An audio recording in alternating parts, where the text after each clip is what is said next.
Welcome एक नासरीन अवांखे आगाह कंदा हलूं। कराची यूनिवर्सिटी में आपघाती हमले में मुलविस एक बियो मुबैना किरदार साम्हूं अची वियो आहे। अवांखे आगाह कयूं नई CCTV फुटेज में ॾेखारे वियो आहे त हिक बुरका पोश औरत कराची यूनिवर्सिटी अंदर डिपार्टमेंट जे दरवाज़े अॻियां बीठल आहे। वीडियो में ॾेखारे वियो आहे त मुबैना ख़ुदकश बमबार रक्षा तां लहे थी, थोरे फ़ासिले ते बीहे थी। पुलिस जांच ऑफिसरनि जो चवणु आहे त हू नंबर प्लेट वारी रक्षा जी ॻोल्हा करे रहिया आहिनि।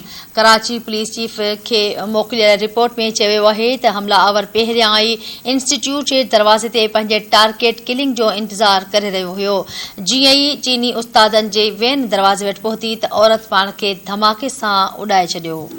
असांखे अपडेट पिया कयूं। कराची यूनिवर्सिटी में थियल धमाके बाबति आगाही ॾियूं पिया। कराची यूनिवर्सिटी में आपघाती हमले में मुलविस हिकु ॿियो मुबैना किरदारु साम्हूं अची वियो आहे। नई CCTV फुटेज में ॾेखारियो वियो आहे त हिकु बुरका पोश औरत कराची यूनिवर्सिटी अंदरि डिपार्टमेंट जे दरवाज़े अॻियां बीठल आहे। वीडियो में ॾेखारियो वियो आहे त मुबैना ख़ुदकश बमबार रक्षे तां लहे थी, थोरे फ़ासिले ते बीहे थी।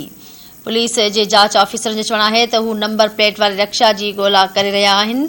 कराची पुलिस चीफ खे मोकिलियल रिपोर्ट में चयो वियो आहे त हमलावर पहिरियां ई इंस्टीट्यूट जे दरवाज़े ते पंहिंजे टारगेट किलिंग जो इंतज़ारु करे रहियो हो। जीअं ई चीनी उस्तादनि जी वेन दरवाज़े वटि पहुती त औरत पाण खे धमाके सां उॾाए छॾियो।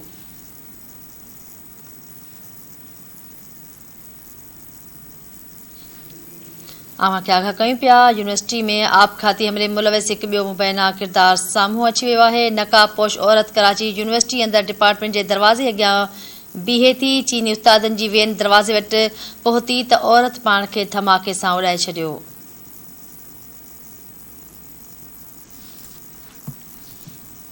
कराची यूनिवर्सिटी में आपघाती हमले में मुलविस हिकु ॿियो किरदारु साम्हूं अची वियो आहे। नकाबपोश औरत कराची यूनिवर्सिटी अंदर डिपार्टमेंट जे दरवाज़े अॻियां बीहे थी। चीनी उस्तादनि जी वेन दरवाज़े वटि पहुती त औरत पाण खे धमाके सां उॾाए छॾियो। औरत वेन जो 9 मिंटनि ताईं इंतज़ारु कयो आहे। अवांखे ॿुधायूं पिया कराची यूनिवर्सिटी में आपघाती हमले में मुलविस हिकु ॿियो मुबैना किरदारु साम्हूं अची वियो आहे।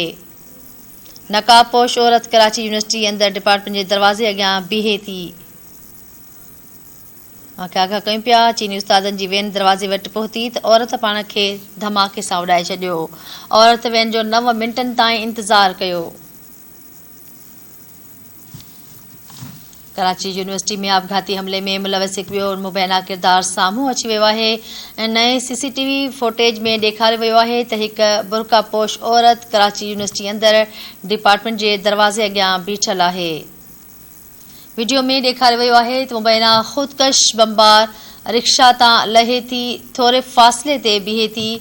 पुलिस जांच ऑफिसरनि जो चवणु आहे त हू नंबर प्लेट वारी रिक्शा जी ॻोल्हा करे रहिया आहिनि।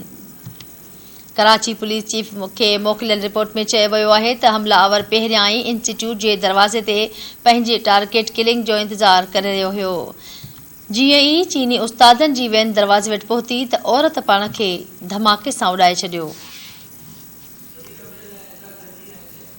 वधीक अपडेट लाइ कराची का धरती TV न्यूज़ जो रिपोर्टर इसहाक सरकी लाइन ते मौजूद आहे। जी इसहाक, अपडेट कजो, कहिड़ा तफ़सील आहिनि अवां वटि? जी बिल्कुल, ॾिसो कराची यूनिवर्सिटी में ख़ुदकश धमाके वारो मामलो आहे जंहिंमें धमाके खां पहिरियां जा हिकिड़ा ॿिया जेके CCTV फुटेज आहिनि उहे असां हथु करे वरिता आहिनि। जंहिंमें हिकिड़ी बुरका पोश जेकी औरत आहे उहे कराची यूनिवर्सिटी जे अंदरि डिपार्टमेंट जे गेट जे साम्हूं बीठी। उनखां पोइ जेकी ख़ुदकश हमलावर औरत हुई उहा रक्शे मां लही करे कुझु देरि खां इंतज़ारु करे रही हुई उन वेन जो। इहे फुटेज में जेको आहे वाज़े तौर ते नज़र अचे पियो। उनखां पोइ अच्छे स्काफ में मौजूदु हिकिड़ी ॿी औरत हुई जेकी इन हमलावर औरत जे वेझो अची करे उन सां ॻाल्हि ॿोल कई। उनखां पोइ ॻाल्हि ॿोल करण खां पोइ जेकी हमलावर औरत हुई उन जेको आहे धमाके वारे हंध ते पहुची वई। हमलावर औरत हुई जेकी तक़रीबन उहा 9 मिनट खां जेको आहे 9 मिंटनि खां उते उन हंध ते इंतज़ारु करे रही हुई। इहो जांच टीम जो चवणु आहे। जॾहिं त इहे ॿिया फुटेज आहिनि जेके असां हथु करे वरिता आहिनि, इहे उहे फुटेज आहिनि शुरूआती जांच वारा जंहिंमें जेकी औरत हुई उन गेट ते पहुती जिते कल्ह इहो अफ़सोसनाक वाक़ियो पेश आयो, जंहिंमें जेके 5 चीनी शहरी हुया उहे इन धमाके जे नतीजे में मारिजी विया हुया ऐं 3 जेके रेंजर्स एहलकार आहिनि उहे इन वाक़े में सख़्त ज़ख़्मी थी पिया हुया। उनखां पोइ मुख़्तलिफ़ टीमुनि पारां हुते जांच अलॻि अलॻि कई वई, जंहिंमें कल्ह BDS पारां बि हिकिड़ी रिपोर्ट जारी कई वई हुई। उनमें इहो ॿुधायो वियो हुयो त तक़रीबन जेको बारूदी मवाद आहे उनमें 4 किलो खां वधीक जेको केमिकल हुयो उहो बि इस्तेमालु कयो वियो हुयो ऐं जेकी ख़ुदकश जैकेट आहे उहा बि इस्तेमालु कई वई हुई, जंहिंमें अॼु इहे असां जेके फुटेज हथ कया आहिनि इहे अहम आहिनि। ऐं इनमें जेकी औरत आहे उहा रक्शे ते आई, रक्शे खां पोइ मेन गेट ते जेकी अच्छे स्काफ में मौजूद औरत हुई उन सां ॻाल्हि ॿोल कई। उन सां ॻाल्हि ॿोल करण खां पोइ उहा उन हंध ते पहुती, उन खां पोइ उन पाण खे उॾाए छॾियो, जंहिंमें कल्ह इहो अफ़सोसनाक वाक़ियो पेश आयो। 5 जेके चीनी शहरी आहिनि उहे मारिजी विया ऐं 3 जेके रेंजर्स एहलकार आहिनि उहे ज़ख़्मी थी पिया आहिनि। हवाले सां मुख़्तलिफ़ जेके टीमूं आहिनि उहे जांच करे रहियूं आहिनि ऐं उन्हनि जो चवणु आहे त जेके बि मुलविस हिन वाक़े में जवाबदार आहिनि उन्हनि खे जल्द गिरफ़्तार कयो वेंदो ऐं गुज़िरियल राति CTD में बि इहो केस दाख़िल कयो वियो आहे। दहशतगर्दनि जे ख़िलाफ़ उन्हनि जो बि चवणु आहे त जल्द जेके जवाबदार आहिनि उन्हनि खे गिरफ़्तार कयो वेंदो। जी